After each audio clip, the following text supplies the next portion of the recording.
Today, we are dining at one of Epcot's most popular restaurants, the San and Helen. Located in the Mexico Pavilion, this restaurant is known for providing one of the most unique dining experiences here in Epcot. But is it actually worth the dine? Let's go find out.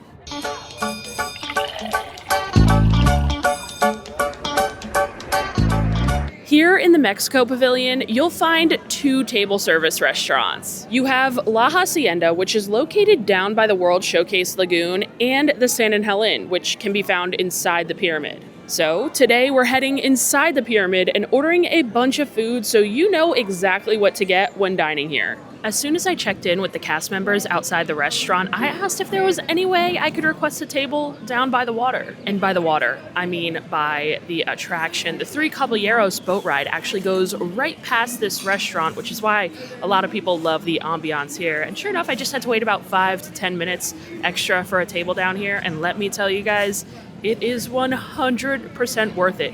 This table, this view, incredible. Possibly the coziest table I've ever had at Disney World. Would you guys just look at how cozy this table is? We have the perfect view of the pyramid within the pyramid, of the volcano erupting.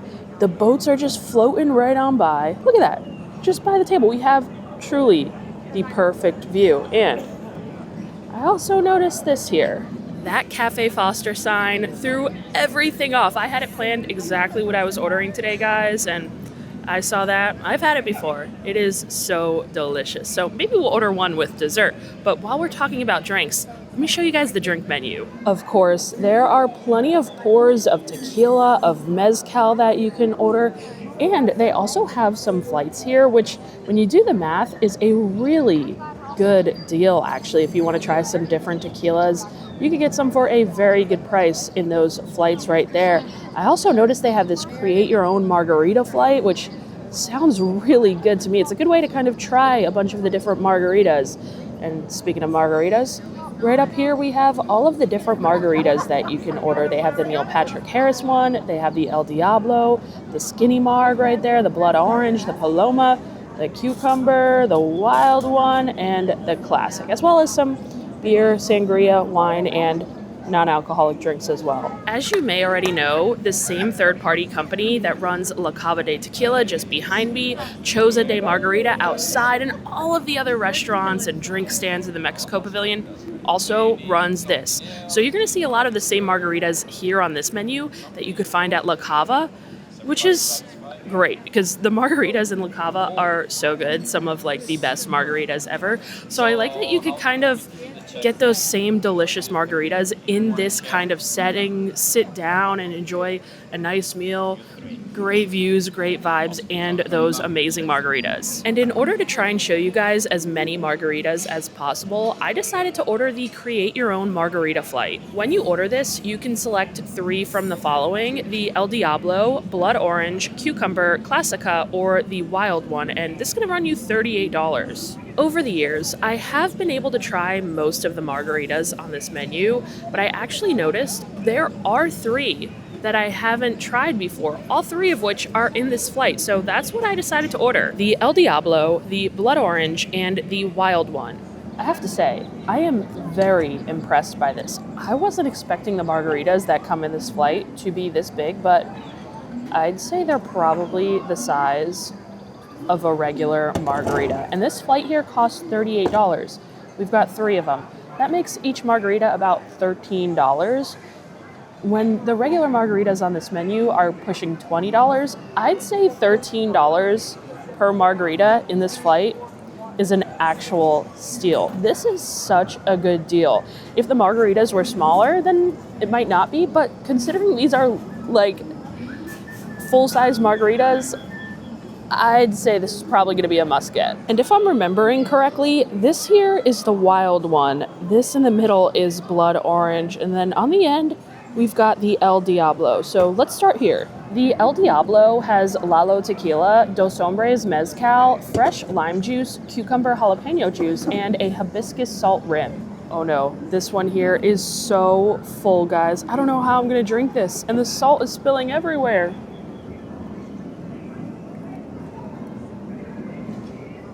But man, that is good. I'm not getting much spice with this either.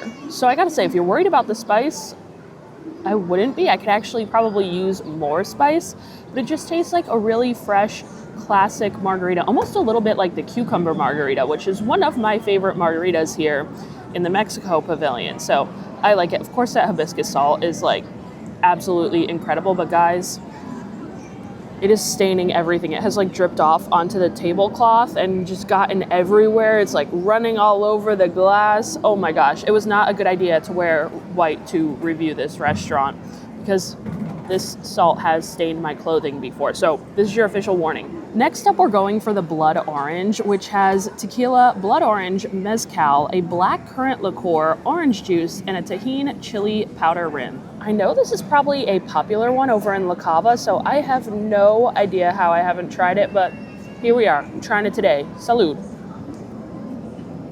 Blood orange things are always a hit or miss for me. Sometimes that blood orange flavor is like too sweet, syrupy, a little bit too tart. But this one here is honestly perfect. It's very light on that blood orange flavor, which I kind of enjoy with this. And of course the rim here just pairs perfectly. That's good. I don't think it'd be like my first choice in margarita. I like the El Diablo one better so far out of this flight. And I like some of the other ones better as well. It's also not that strong, which usually the margaritas here are very strong. I don't taste too much alcohol in here, so maybe if you're looking for a margarita that isn't as strong as some of the others, this would be a good one for you, but it's good, but it's just not my favorite. And we're finishing with the wild one, which has Blanco tequila, reposado mezcal, an orange passion fruit cordial, lime juice, and a black ant salt rim. This margarita here usually runs $19, so we're getting it for a good deal with this flight here. Cheers. This is probably one of the more fruity margaritas that I've had at La Cava, so if that's what you're looking for, this is gonna be the one for you. I'd say this one and the blood orange are more on the like lighter side when it comes to tasting the alcohol, and on the more fruity side, which of course, because they are heavy on the fruit juices in these ones.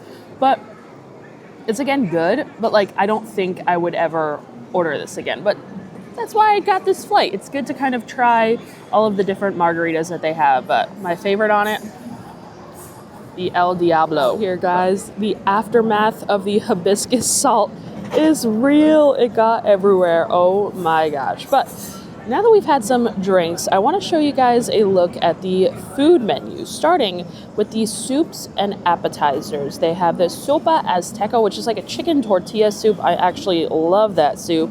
They have guac, of course, queso fundita. They have a Gordita. I don't know, is that new? I don't think I've seen that before. They also have some corn ribs here. Those sound delicious. They have some chips with queso, and then they also have some chips topped with, or actually crispy corn tortillas topped with beans, chipotle chicken, cilantro, and a bunch of other stuff. That sounds delicious as well. You can see they also have some signature drinks listed on this menu. So I didn't talk about this earlier, but yes, you can order the avocado margarita here at La Cava. And then our entrees, it looks like someone colored all over our menu. They have a Wagyu steak. They have some chicken breast with potatoes and like a poblano cream sauce. That sounds so good. This is the vegetarian dish. They have a couple of different taco options here. You can see they have grilled chicken, ribeye, or shrimp. They have a Caesar salad here, an osobuco, some enchiladas, some fish tacos, and then they also have a catch of the day as well as a carne asada dish. As you can see, the menu is pretty large, and I definitely have some favorites on this menu. Of course, the guac, the chips and guac, and the chips and queso are so good. It's the same chips and guac, same chips and queso that you could get in La Cava that I love. I actually think that's probably one of my favorite things to eat in Epcot, if not my number one favorite thing to eat in Epcot. But I kind of want to switch it up today and maybe try some things I like and try some things I haven't had before. And I figured since it is so cold out today, I'd start with an old favorite actually, the Sopa Azteca. This is a traditional tortilla soup served with fried corn tortilla strips, avocado, cheese, and chili for $13. How good does the soup here look, guys? I love a good tableside soup presentation when they pour it in your bowl fresh, and that is exactly what you got here. We have so much melty cheese in this soup. Oh my gosh, it's gonna be absolutely perfect. It reminds me a little bit of the soup that they currently have for the Festival of the Arts over at the Encanto booth, the spicy ajiaco soup that I absolutely love, because we've got that avocado in here. And before I tried that soup, I never thought that avocado would be in a soup. Turns out I love avocado in soup, and I've had this soup here a handful of times. They have the same soup, I believe, over at Frontera Cocina, and it's so good. So I definitely wanted to start my meal off with this. Look at all that cheese. Oh my gosh. I know this is a very strong statement, but I think this is one of the best soups at Walt Disney World. A lot of times for soup on a menu at a Disney restaurant, you get either French onion or lobster bisque or the occasional chicken noodle on like the kids' meals. This is different and so good. The broth is incredibly flavorful. It's like, it almost tastes like a chicken broth that's been infused with some type of chilies and salsa. It's not spicy, but it's super flavorful and delicious.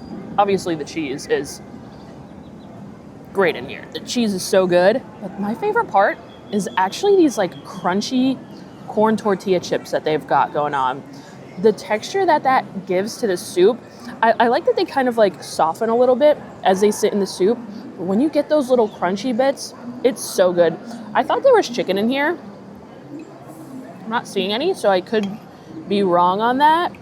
But either way, this soup could have chicken or not, and I'm still gonna probably order it every time I come here because it is just that good. But there is one other appetizer I wanted to try, the Gordita. This is a thick corn masa pocket filled with chorizo and potato, topped with queso fresco, crema mexicana, and ranchera salsa for $16. Also confirmed, this is a newer addition to the menu, so I'm excited to try it out today. Like I said, this looks really quite good. The only Gordita I've ever had is from Taco Bell. Actually, I don't even know if I've had a Gordita from Taco Bell before, but I've heard of a Gordita from Taco Bell. Yeah, this cross-section looks awesome. And hopefully I like this salsa because I poured it all over the top, so much of it, but I'm sure I'm going to. Look at all the chorizo in there. We've got chorizo and potato inside. I'm excited for this one. This is good and spicy. I'm not sure what's making it spicy. It's either the chorizo inside, I'm assuming, or that ranchera salsa that I dumped on it. But I love the spice. It's like the perfect level. This is delicious. I was worried when they said this was stuffed with chorizo and potatoes that they were gonna go a little bit overboard on the potatoes and mainly stuff it with potatoes, but that is not the case. There's quite a bit of chorizo in here, and I really love the mixture of all those sauces. The crema, there's a little bit of like a avocado or maybe some type of green salsa on there, and then that like hot salsa on top.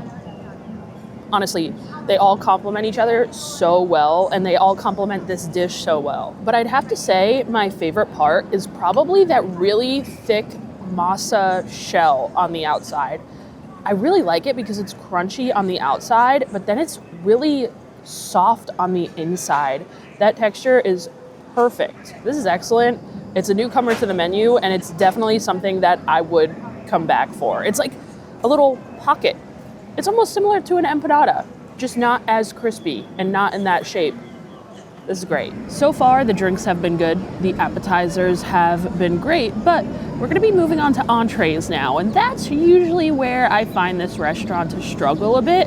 I always love the drinks, I always love the apps, but I haven't really found an entree yet that I enjoy. I think last time I was here, I got the chicken enchiladas. I didn't care for them that much, and my brother got the steak tacos. I also didn't care for those that much, so I'm gonna change it up and order something new, and I think I'm gonna like this one. So I decided to order the Pollo a las Rajas. This is a grilled chicken breast over roasted potatoes with onions, poblano peppers, corn, and a poblano cream sauce topped with queso fresco for $33. I'm not sure exactly how traditional this dish is, but I could tell you, I have always wanted to try this dish here, and my server actually said it's her favorite thing on the menu. So I was instantly sold. I figured today is the day.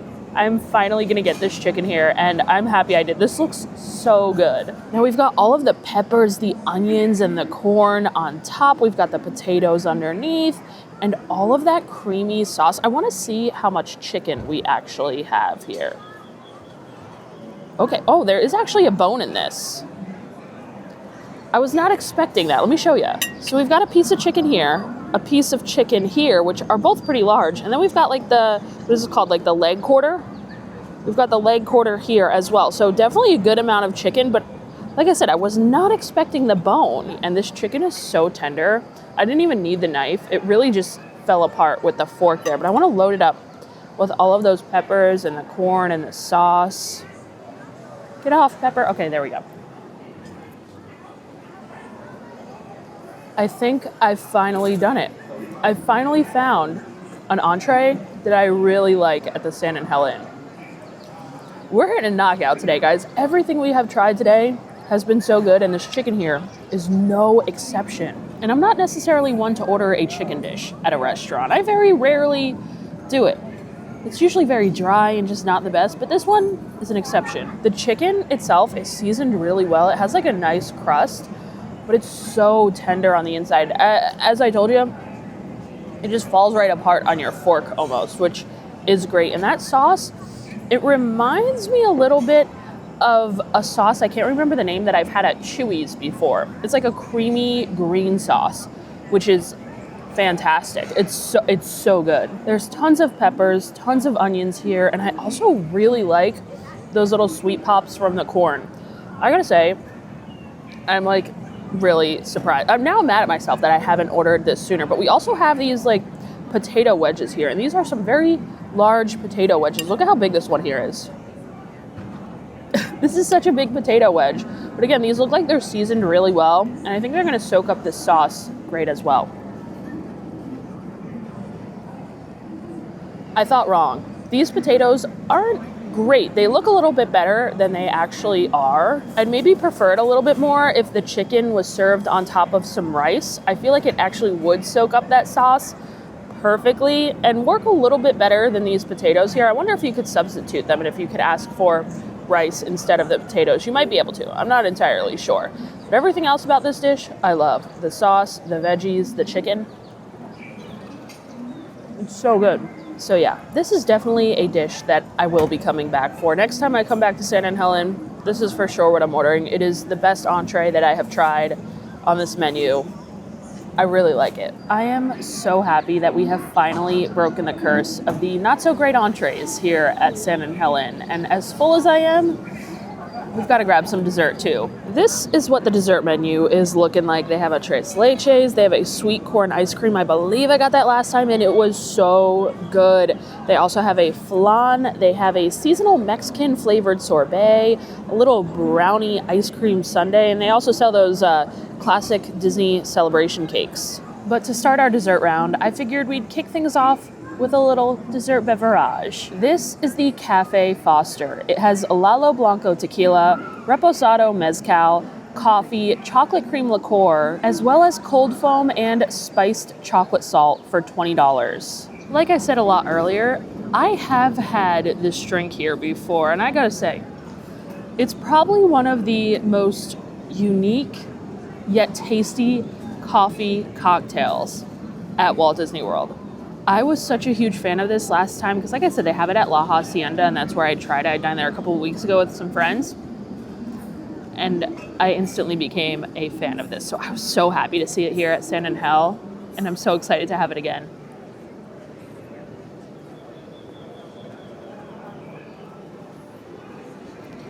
Just as good as I remembered, if not better. Wow. Guys, I'm seriously so blown away by this. It's the perfect balance of everything. The coffee flavor is great. It is so strong as well. The tequila and the mezcal in there. I love that little smokiness from the mezcal. It is seriously unbelievable. It's just the slightest hint of like chocolatey, vanilla-y goodness. But that best part is that foam with the chocolate salt on top. Oh my gosh. They've been doing a lot of foams here at La Cava in the Mexico Pavilion. I know they have one here for the Festival of the Arts right now. When you put like foam on a margarita or even a coffee drink like this, especially a salted foam, a flavored salted foam with that chocolate sea salt, oh my gosh. It doesn't get much better. And I know the sign here on the table says this drink is a holiday special, but have no fear. I did find out that this drink might be making its way to La Cava de Tequila very, very soon. Now at La Cava, they have the Highland coffee, which is like a frozen coffee drink. I love it. It's so good. This right here is better. It just tastes more elevated almost. And the Highland coffee is frozen. This one here is on the rocks. It's thick, it's creamy, it's strong.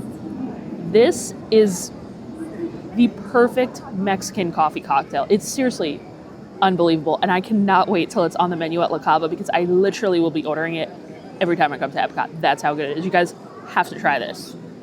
To go with our Cafe Foster, I decided to order the Tres Leches for dessert. This is a milk-soaked sponge cake topped with sweet corn ice cream and toasted almonds for $12. I already know I'm a huge fan of this corn ice cream that's served on top of this Tres Leches here, but I don't know about this cake because as I was breaking into it, I realized that the cake doesn't look super moist like a Tres Leches is supposed to be. It almost looks like they just put this slice of cake in there and then poured some of the milk mixture around the end, because the only thing that's like moist in this cake is the bottom. Like the middle and the top is not like soaked through in milk like it should be. But either way, we're gonna try this out and see how it is. Almost exactly what I expected is happening with this cake. The top of the cake and the middle of the cake is so dry. And I tried a piece of cake just on its own, like from the top. The cake is so dry. The bottom is good because it's been soaking in that milk for a little bit. But the cake itself is like not good. It's dry, it's almost flavorless. All of the flavor is coming from the milk sauce on the bottom. It has a great like cinnamon kind of flavor and it pairs really well with the corn ice cream. This corn ice cream, oh my gosh. The corn ice cream here is so good. And you can just get this corn ice cream on its own. It pairs perfectly with those sliced almonds too. You might be skeptical hearing corn ice cream. But trust me, if you like corn, it's like a sweet frozen cornbread dessert almost. It's so good, but the cake is not it. So I definitely would not order this dessert here again. This is our first miss of the day, our last item of the day and our first miss of the day. But everything else here has been fantastic. I just would not order this Tres Leches again. Well, I've got to say, that was probably one of the best meals I have had at San Helen. Seriously, just about everything was fantastic. And like I said, I'm very happy that I finally found an entree that I thoroughly enjoy at this restaurant. Because usually I say, come to San Helen, grab some drinks, grab some appetizers, and that's usually where I'd kind of end off my dine. But that chicken, I'm a fan. So I gotta say, the San Helen is worth the dine, although they still don't start you off with chips and salsa, which is always such a bummer. But that is going to do it for us here today in Epcot. Thank you guys so much for checking out this video. Thank you to everyone over on Patreon. I appreciate your support. As always, if you enjoy honest Disney food reviews, I am always going to give them to you, so make sure you hit that subscribe button. I'll see you guys in the next video. Bye.